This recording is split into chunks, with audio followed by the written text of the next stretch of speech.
ururka haweenka qaranka Soomaaliland inoo ayaa doortay hoggaanka majaraha u qaban doona degmooyinka Alafweyn iyo Arigabo. Munaasabadii lagu dooranayay hoggaanka ururka Now ee degmada Arigabo oo lagu qabtay xarunta gobolka Sanaag ayaa waxaa ka soo qayb galay gudoomiyaha ku-xigeenka gobolka Sanaag saraakiisha ciidamada kala duwan, gudoomiyaha ururka Now ee heer qaran, isuduwaha wasaaradda shaqada iyo arrimaha bulshada gobolka Sanaag iyo gudoomiyaha gobolada bari ee ururkaasi Now. Waxaana halkaasi cod aqlabiyada loogu doortay gudoomiyaha ururka Now ee gobolka Sanaag Marwadan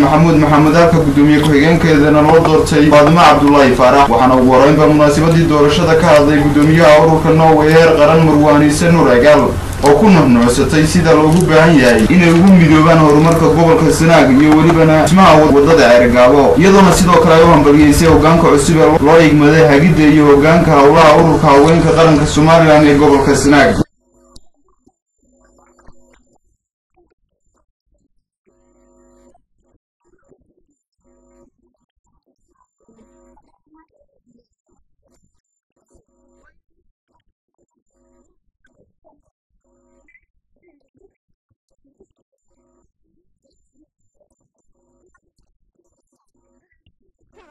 waxaa iyaguna munaasabadaasi ka hadlay isuduwaha wasaaradda shaqada iyo arrimaha bulshada gobolka Sanaag Marwo Faadimo Xaaji Xasan, gudoomiyaha gobolada bari ee ururka Now Dalays Shira Faarax iyo mas'uuliyiin kale oo aad u tiro badan oo dhammaantoodba si wada jir ugu hambaliyay hoggaanka cusub ee ururka Now, isla markaasina waxay ku sifeeyeen doorashadani inay u dhacday si xor iyo cadaalad ah. waxaa iyaduna munaasabadaasi ka hadashay gudoomiyaha cusub ee loo doortay ururka haweenka Now ee gobolka Sanaag Marwadan Maxamed, waxaana ay ballan qaaday in ururka haweenka ee gobolka Sanaag ay ku hogaamin doonto sinaan cadaalad iyo midnimo. gudoomiye ku-xigeenka gobolka Sanaag Ismaaciil Cabdi Xasan ayaa isaguna dhankiisa sheegay inay ka maamul ahaan dhinacooda ay kala shaqayn doonaan hoggaanka cusub ee loo doortay ururka haweenka qaranka ee Now ee gobolka Sanaag. sidoo kalena haweenweynaha degmada Alafweyn ee ururka Now ayaa iyaguna doortay hoggaanka cusub ee ururka Now ee degmadaasi Alafweyn, waxaana ay cod aqlabiyada ugu doorteen gudoomiye Marwad Khadiija isku filan, halka ay gudoomiye ku-xigeenkeena uga doorteen Hodan Jaamac Cali Furre. waxaana munaasabad lagu dooranayay hoggaanka ururka Now ee degmada Alafweyn oo ka dhacday hoolka shirarka xarunta dowladda hoose ee degmadaasi Alafweyn iyana kala qayb galay mas'uuliyiinta ururka Now ee heer qaran Marwaaniise Nuur Agaal iyo sidoo kale Marwad Dalays Shira Faarax ayaa iyaguna kula dardaarmay gudoomiyaha iyo gudoomiye ku-xigeenkiisa cusubba